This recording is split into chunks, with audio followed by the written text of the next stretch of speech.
Halo semua, salam sejahtera Malaysia. Selamat datang ke channel Fels Lifestyle. Info padu, info hangat disediakan di dalam channel ini. Tuan-tuan dan puan semua, saudara-saudara yang saya amat hormati semua, satu topik panas hari ini, dan ini berkaitan dengan kepimpinan tertinggi Perikatan Nasional dan kepimpinan tertinggi Bersatu.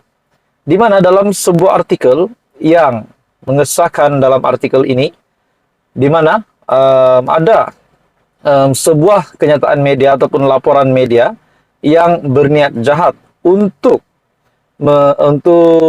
mengenahkan ataupun memerangkap parti kepimpinan Perikatan Nasional Bersatu, di mana nama Hamzah Zainuddin sebagai ketua pembangkang dan pengurusi Perikatan Nasional Tan Sri Muhyiddin Yassin, yang kononnya ada beberapa perkara yang mereka bertelagah berkaitan dengan hala 7 parti.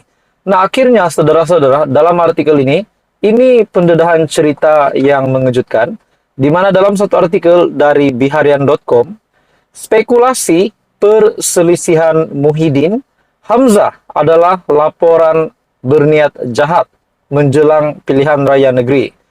Dan kenyataan ini dinyatakan oleh Faizal Azumu ataupun Peja. Dalam artikel ini, tiada sebarang krisis dalaman di antara pemimpin Bersatu, terutamanya presidennya Tan Sri Muhyiddin Yassin dan Setiausaha Agung Parti Datuk Seri Hamzah Zainuddin, seperti digembar-gemburkan beberapa laporan media. Timbalan Presiden Bersatu Datuk Seri Ahmad Faizal Azumu menyifatkan dakwaan yang memetik sumber itu sebagai satu laporan yang berniat jahat. Wow. Sebenarnya apa yang terjadi di antara Hamzah Zainuddin dan Muhyiddin Yassin? Oke, kita teruskan di dalam artikel ini. Katanya, jika laporan itu dibuat dengan memetik sumber, jelas ia tidak beretika dan berniat jahat terhadap Bersatu dan Perikatan Nasional ataupun PN menjelang pilihan raya negeri PRN 6 negeri tidak lama lagi. Laporan itu berniat jahat, buat berita dan hanya memetik sumber. FMT melaporkan timbul spekulasi mendakwa Muhyiddin dan Hamzah bertelaga mengenai hala 7 parti itu. Nah, persoalannya saudara-saudara, kalau ini benar, kalau saja ini benar, di mana laporan media yang berniat jahat menurut artikel ini berkaitan dengan nama Hamzah Zainuddin dan Muhyiddin Yassin, kalau saja perkara ini benar, apakah berlaku kepada Bersatu? Namun akhirnya dalam artikel ini, di mana Faizal Azumu mengesahkan perkara itu adalah tidak benar, hanya berniat jahat terhadap parti Bersatu.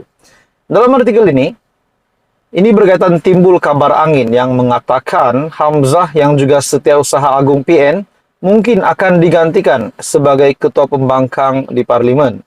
Dua nama disebut menggantikan Hamzah, yaitu Ahli Parlimen Arau Datuk Seri Syahidan Kasim atau Ahli Parlimen Ketereh Datuk Clear Muhammad Noor.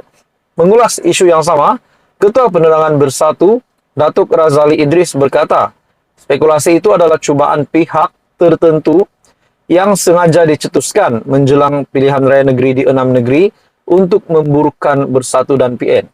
Adakah dalam artikel ini yang menyebut nama dua nama yang disebut menggantikan Hamzah, yaitu Ahli Parlimen Arau Datuk Seri Syahidan Kasim atau Ahli Parlimen Ketereh Datuk Clear Muhammad Noor? Adakah dua nama ini bakal menggantikan jawatan Hamzah Zainuddin di dalam Perikatan Nasional ataupun di dalam sebagai ketua pembangkang? Nah, itu menjadi persoalannya. Tapi pada akhirnya Faizal Azumu ataupun Peja membuat pengakuan bahwa spekulasi perselisihan Muhyiddin, Hamzah adalah laporan berniat jahat menjelang pilihan raya negeri. Jadi apa komen Anda saudara-saudara, tuan-tuan dan puan?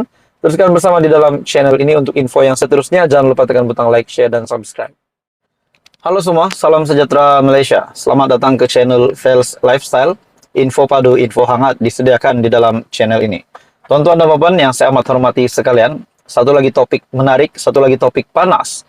Ini pula berkaitan dengan Hamzah Zainuddin ataupun ketua pembangkang. Sebelum ini saudara-saudara, kita digemparkan di mana LHDN yang sah menyerbu ataupun menggeledah kediaman Hamzah Zainuddin dan merampas file. Pada akhirnya, saudara-saudara, banyak spekulasi yang timbul. Apa yang berlaku terhadap Hamzah Zainuddin dan apa pula yang apa pula tindakan yang bakal dilakukan oleh Parti Bersatu, yaitu pimpinan Muhyiddin Yassin. Pada akhirnya, saudara-saudara, tuan-tuan dan puan, dalam satu artikel yang saya lihat dari My TV Online yang bertajuk, artikel dari My TV Online yang bertajuk LHDN melawat Hamzah, kenapa Muhyiddin pula menggelabah. LHDN melawat Hamzah, kenapa Muhyiddin pula menggelabah.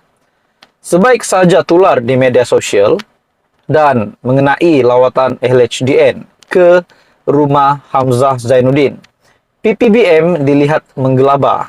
Tidak seperti kelazimannya, suspek akan membuat kenyataan media untuk merasionalkan berita yang tular. Dalam kes ini, Parti Pribumi Bersatu Malaysia dilihat seolah-olah menjadi juru cakap kepada Hamzah untuk merasionalkan keadaan. PPBM menuduh tindakan LHDN itu adalah tindakan terdesak yang bermotifkan politik. Namun saudara-saudara, seperti yang kita tahu, Datuk Seri Anwar Ibrahim ada membuat kenyataan. Tetapi ini berkaitan dengan Tun Dr. Mahathir, bahawa siasatan SPRM terhadap Tun Dr. Mahathir adalah bukan berniat politik, itu adalah berunsurkan profesional. Nah, pada akhirnya dalam kes LHDN yang menyerbu rumah Hamzah Zainuddin pula, dalam artikel ini, di mana dalam kes ini, PPBM dilihat seolah-olah menjadi juru cakap kepada Hamzah untuk merasionalkan keadaan. Sedangkan Hamzah tidak memberikan komen apa-apa, tapi parti beliau pula yang cuba untuk mempertahankan Hamzah Zainuddin.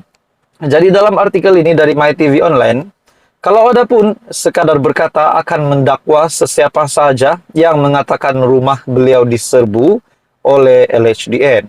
Sebab itulah penulis gunakan perkataan lawatan, kedengaran lebih sopan dan mesra.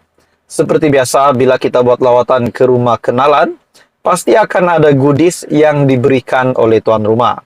Macam itulah juga dalam lawatan LHDN ke rumah Hamzah. LHDN telah diberikan beberapa file dan dokumen sebagai goodies. Apakah PPBM tahu goodies apa yang Hamzah diberikan kepada LHDN? Atau PPBM tidak tahu? Selama ini, Hamzah ada menyimpan banyak goodies di luar pengetahuan PPBM. Hamzah dikatakan ada 3 PLC serta beberapa syarikat sendirian berhad yang lain. Nah, saudara-saudara, tuan-tuan dan puan, akhirnya menjadi timbul persoalan terutamanya kepada seluruh netizen, seluruh rakyat Malaysia. Setelah gempar bahawa LHDN yang menggeledah kediaman Hamzah Zainuddin dan apa sebenarnya yang berlaku di sebalik serbuan LHDN terhadap kediaman Hamzah Zainuddin. Nah, itu semua menjadi persoalan. Jadi, saudara-saudara, tuan-tuan dan puan, apa komen Anda? Teruskan bersama di dalam channel ini untuk info yang seterusnya. Jangan lupa tekan butang like, share, dan subscribe.